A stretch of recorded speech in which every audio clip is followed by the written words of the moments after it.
Detective James Carter had seen it all in his 15 years on the force. He had solved the toughest cases, stared danger in the face, and put some of the worst criminals behind bars.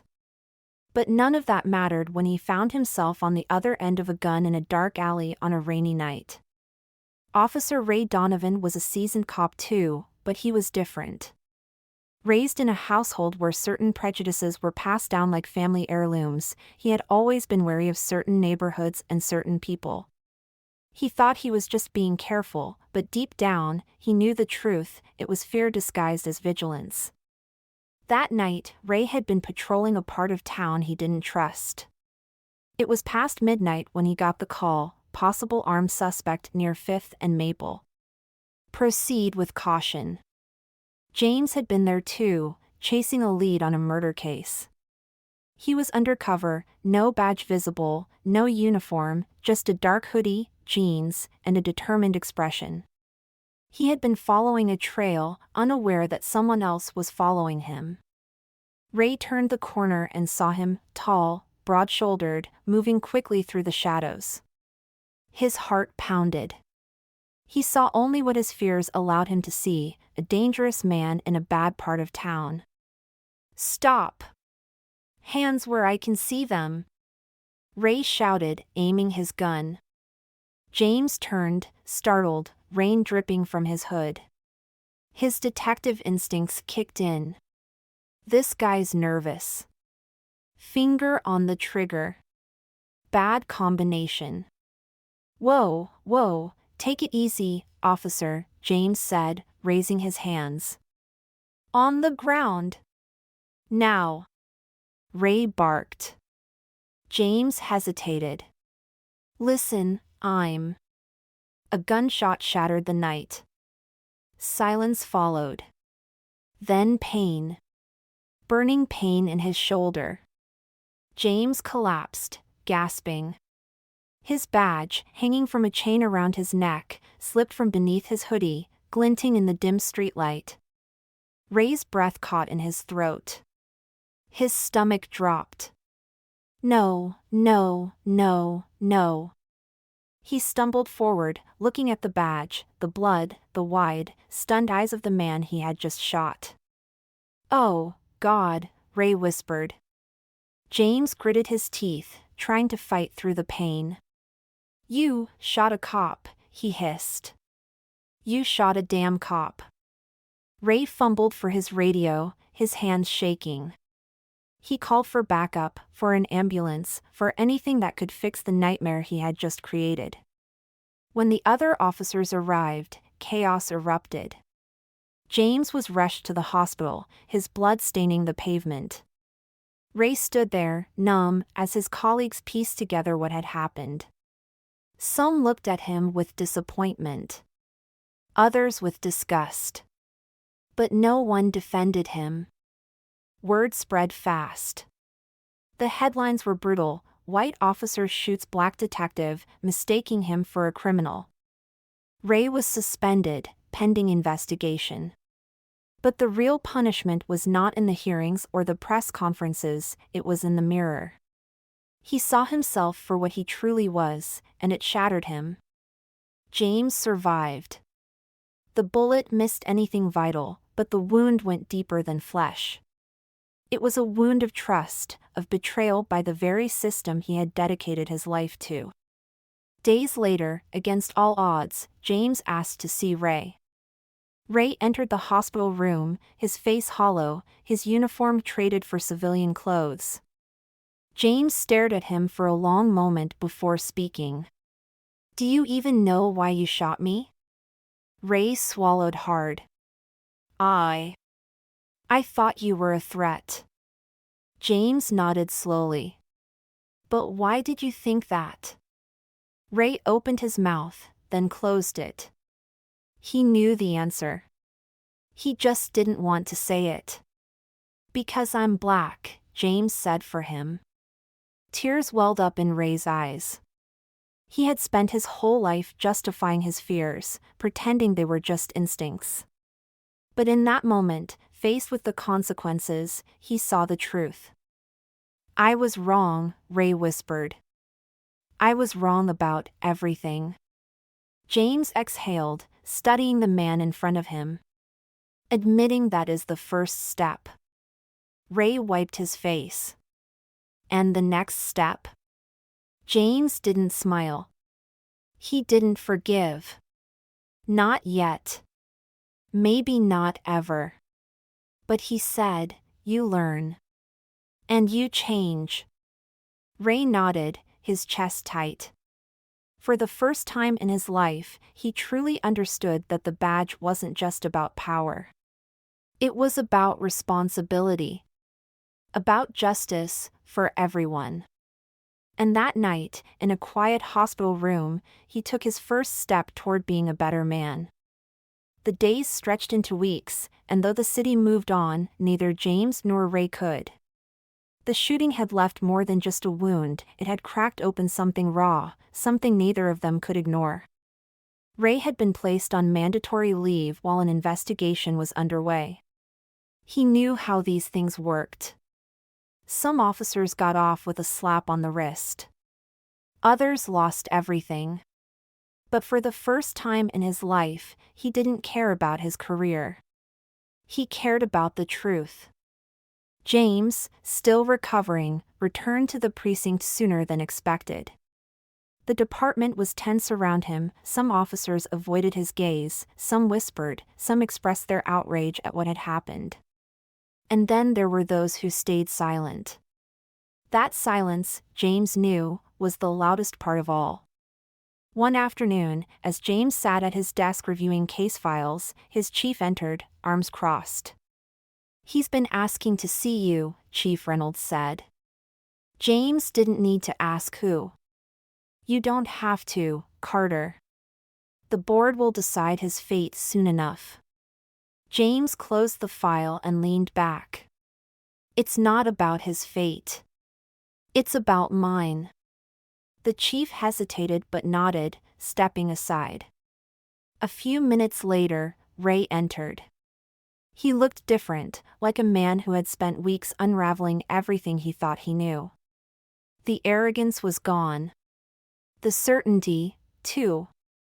James gestured to the chair across from him.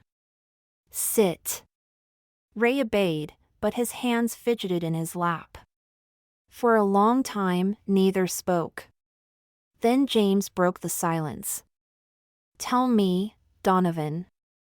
What do you want from me? Ray exhaled sharply. I don't know. Maybe I just want to do something right for once. James studied him. You want to make things right? Then tell me, if you saw me in that alley again, same situation, would you still pull the trigger? Ray flinched. He wanted to say no, but that was the easy answer. The dishonest one. I don't know, he admitted, his voice breaking. But I know I should have seen you as a man first, not a threat. James nodded slowly. That's a start. They sat in silence again. The air between them felt heavy, but different this time. Ray clenched his fists. You were chasing a lead that night, right? What happened to it? James sighed. Lead went cold. My source disappeared. Ray looked down, guilt clawing at his gut. His mistake had cost more than just James' blood, it had cost the case. Let me help, Ray said suddenly. James raised an eyebrow. You're not a detective. Ray held his gaze. No, but I know how to chase ghosts. And I owe you more than an apology. James didn't answer right away. He thought about how easy it would be to say no, to shut the door forever on the man who had almost killed him. But then he thought about the system, about all the other cops like Ray who never got this close to realizing the truth. Maybe Ray was worth saving. Maybe, just maybe, change had to start somewhere. Fine, James said, sliding a file across the desk. But you follow my lead. No guns. No badges. Just the truth. Ray nodded, a flicker of something in his eyes. Understanding, maybe. Respect. And so, against all odds, they began. The first night working together was tense. James and Ray barely spoke as they sat in James' car, parked outside an old warehouse on the east side of town. This was where James' informant, a low-level dealer named Marcus Reed, had been last seen before vanishing. James kept his eyes on the entrance. Marcus was my way into something big. A major supplier moving weapons through the city. He told me he had proof, and then, poof. Gone. Ray sat stiffly in the passenger seat, feeling useless. He was used to being the one in control, calling the shots. Now, stripped of his badge, his gun, and the authority he had once clung to, he was just another guy in the dark. You think he's dead? Ray finally asked. James exhaled. I think he's either dead or scared enough to wish he was. They sat in silence until James spotted movement near the warehouse. A figure in a hoodie slipped inside. That's not Marcus, James muttered. But maybe they know something. Before Ray could react, James was already out of the car. Ray hesitated, then followed. Inside, the air was thick with dust and the scent of rusting metal. Stacks of abandoned crates cast long shadows. James moved like a hunter, silent and sure. Ray, less experienced in undercover work, stepped cautiously behind him. Then, a voice. You lost, detective? James and Ray turned sharply. A man stepped out from the shadows, tall and wiry, his hand resting on the grip of a pistol tucked into his waistband. James didn't flinch. Looking for Marcus. The man smirked. Marcus ain't looking for you. Ray felt his pulse quicken. He had been in standoffs before, but without his badge, his backup, his weapon, he was just another civilian staring down a man with a gun.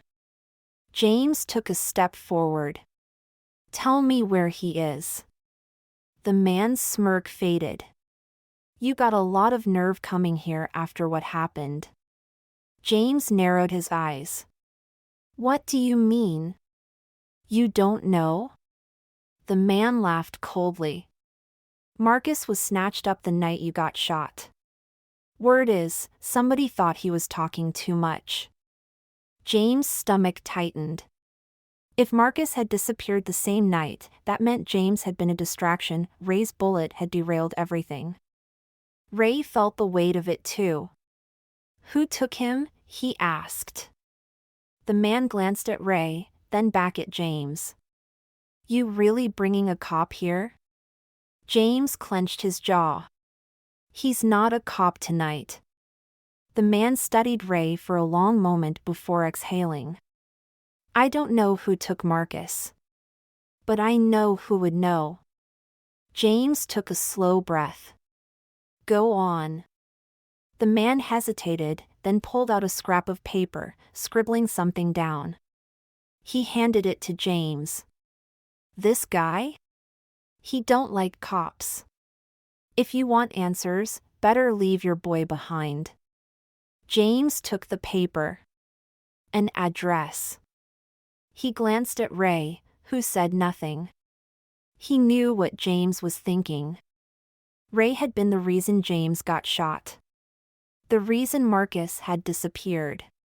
And now, James was wondering if Ray was more of a liability than an asset. James turned to leave, but Ray grabbed his arm. Wait. James tensed. I know I don't deserve your trust, Ray said quietly. But I need you to know, I'm not walking away from this. Whatever's at that address, I'm in. James searched his face. For the first time, he saw something in Ray he hadn't before. Not guilt. Not fear. Conviction. After a long pause, James handed him the paper. Then let's go find Marcus. And with that, the two men, once enemies, walked into the unknown, together. The address led them to a rundown bar on the edge of the city, one of those places where the walls reeked of stale beer, where the music was just loud enough to cover whispered deals, and where the wrong question could get a man killed. James parked across the street, drumming his fingers on the steering wheel. We go in, we keep our heads down. You let me do the talking. Ray exhaled. What if things go south? James shot him a look. Then you'll wish you still had your badge. Ray didn't argue. Inside, the bar was dimly lit, filled with cigarette smoke and suspicion. James scanned the room, eyes landing on a man in the corner, a bald, heavy-set guy with a scar running down his cheek.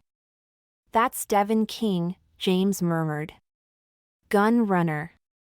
Connected to half the crime families in the city. Ray tensed.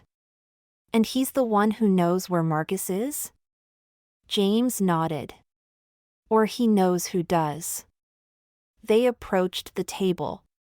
Devin didn't look up, just swirled the whiskey in his glass. If you're here to buy, sit. If you're here to ask questions, turn around. His voice was smooth, dangerous. James pulled out a chair. I hear Marcus Reed got himself in trouble. That got Devin's attention. He leaned back, studying James. Then his gaze flickered to Ray. You're a long way from your precinct, Officer Donovan. Ray stiffened. James didn't react. He's not a cop tonight, James said. Devin smirked. Bullshit. Once a cop, always a cop.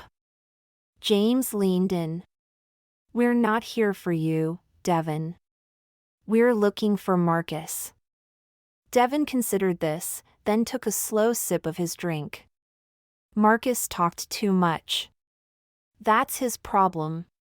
He started running his mouth about a shipment he wasn't supposed to know about. Got some bad people nervous. Ray's stomach tightened. Who took him? Devin chuckled. You think I'd still be breathing if I said names? He glanced at James. But I'll tell you this much, he's alive. For now. James clenched his jaw. Where? Devin hesitated. Then he pulled a napkin from the table, scribbling something down. Warehouse by the docks. But if you're smart, you'll forget you ever asked. James took the napkin. And if I don't?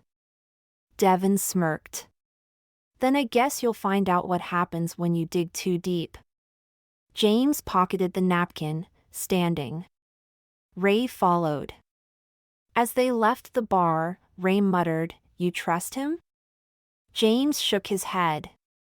No. But I trust that he values his own life more than ours. They reached the car. The docks were across town. Time was running out. James started the engine. If we do this, we do it my way. No backup. No hero shit. Just get Marcus out. Ray nodded. And as they drove into the night, both men knew this wasn't just about Marcus anymore. This was about redemption. The drive to the docks was silent. Rain had started to fall again, light at first, then heavier, as if the city itself was trying to wash away the sins that had led them here. James kept his grip tight on the wheel, his jaw clenched. The warehouse Devin mentioned was in one of the abandoned shipping yards, far from prying eyes, the kind of place where people disappeared without a trace. Ray sat in the passenger seat, going over everything in his mind. He had spent his entire career thinking he understood crime, justice, the thin blue line. But now? Now, everything felt different. Finally, James spoke. You sure you're ready for this? Ray let out a slow breath. I don't think that matters anymore. James nodded once. Good. Because there's no turning back. They parked a block away, staying in the shadows as they approached the warehouse. A single overhead light flickered near the entrance. James signaled for Ray to stay low. They moved quickly, silently, pressing against the rusted metal walls as James peered through a broken window. Inside, 4 men. Armed. And in the middle of the room, Marcus. He was tied to a chair, his face bruised and swollen. Blood dripped from his lip. But he was alive. Ray exhaled sharply. We're outnumbered. James pulled a knife from his pocket, cutting his eyes toward Ray. Then we'd better be smart. Ray swallowed. He had always relied on his badge, his gun, his backup. Now, it was just them. James moved first. He circled around the building, looking for another way in. Ray followed. They found a rusted side door, locked. James pulled out his knife again, working at the latch. It gave way with a soft click. Inside, the air smelled of salt, oil, and sweat. The men were laughing about something, one of them pacing near Marcus, spinning a knife between his fingers. We warned you, the man said, his voice dripping with amusement. You should have kept your mouth shut. Marcus spit blood onto the floor. Go to hell. The man raised his fist. Crack! James struck first, his fist connecting with the back of the man's skull. Before the others could react, Ray tackled another, sending them both crashing into a stack of crates. Gunfire erupted. James ducked, grabbing the fallen man's pistol. He fired once, hitting a third guy in the leg. The last man standing reached for his gun, but Ray was faster. He grabbed a metal pipe and swung hard, knocking the weapon from the man's hand. James moved fast, pressing the barrel of the pistol to the final man's forehead. Move, and you're done. The man froze. Ray panted, adrenaline surging. His hands were shaking, but for the first time in his life, he wasn't afraid of the man in front of him. He was in control, but not because of a badge or a gun. Because he had made a choice. James rushed to Marcus, cutting the ropes. You good? Marcus groaned, rubbing his wrists. Been better. He looked up at Ray, then back at James. The hell is he doing here? James glanced at Ray. Long story. Sirens howled in the distance. The gunfire had drawn attention. Ray looked at James. We need to go. Now. James turned to Marcus. Can you walk? Marcus grinned, despite the pain. As long as you two don't start hugging or some shit, yeah. Ray rolled his eyes. Move. They slipped out the back as red and blue lights filled the night. Back at James' apartment, Marcus sat on the couch, drinking water while James checked his wounds. Ray stood by the window, still processing everything. You gonna tell me what the hell is going on? Marcus finally asked. James sighed. We just saved your ass. Maybe start with a thank you. Marcus smirked. Fine. Thank you. His expression darkened. But this isn't over. The people who took me? They weren't just some low-level thugs. This goes deep. James frowned. How deep? Marcus hesitated. Then he looked at Ray.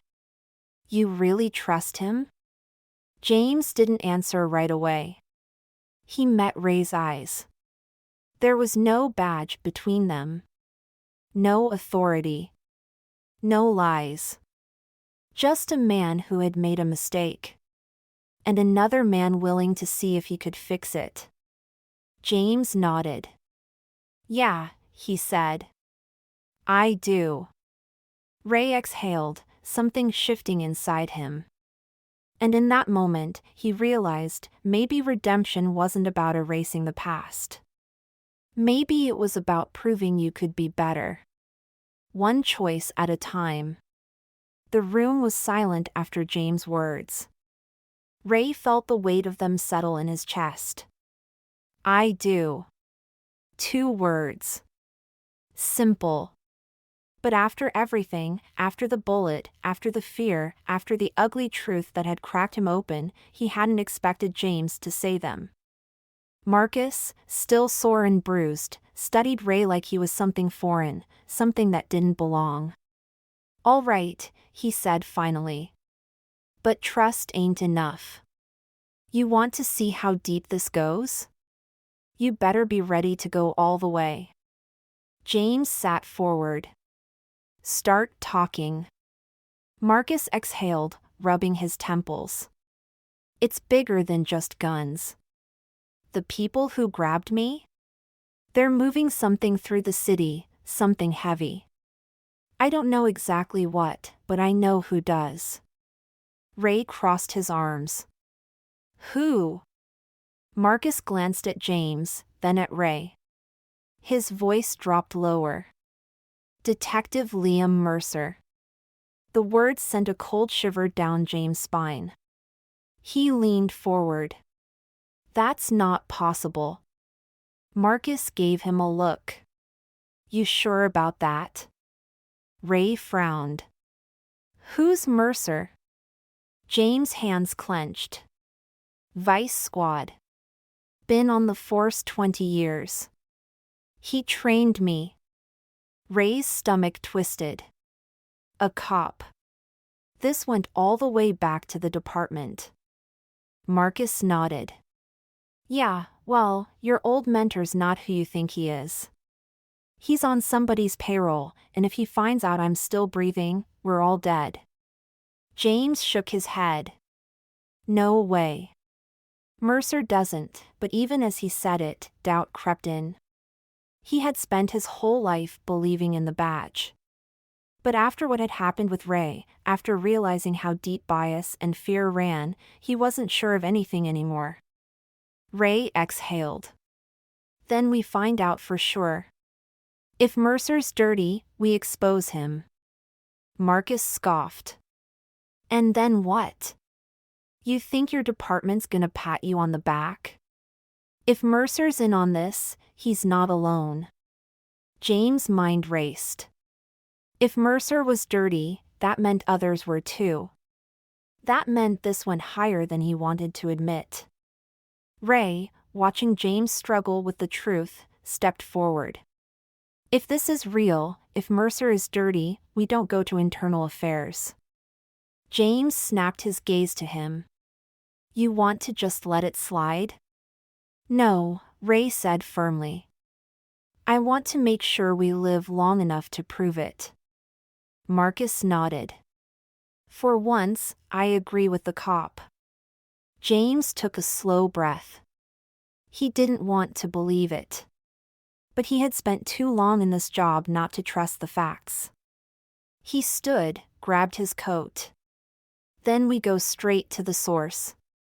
Ray frowned. What do you mean? James' eyes darkened. We talked to Mercer ourselves. Marcus let out a low whistle. Man, you got a death wish. James ignored him, looking at Ray instead. This is your chance, James said. You want to prove you're not the same cop who pulled that trigger? You want to prove you're different?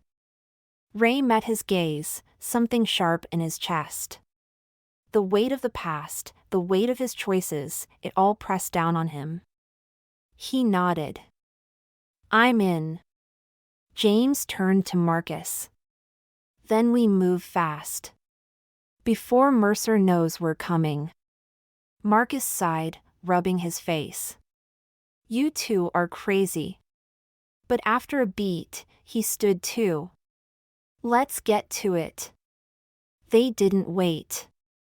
James knew where Mercer would be at this hour, his usual bar, a quiet, upscale place where cops and city officials gathered to drink without looking over their shoulders.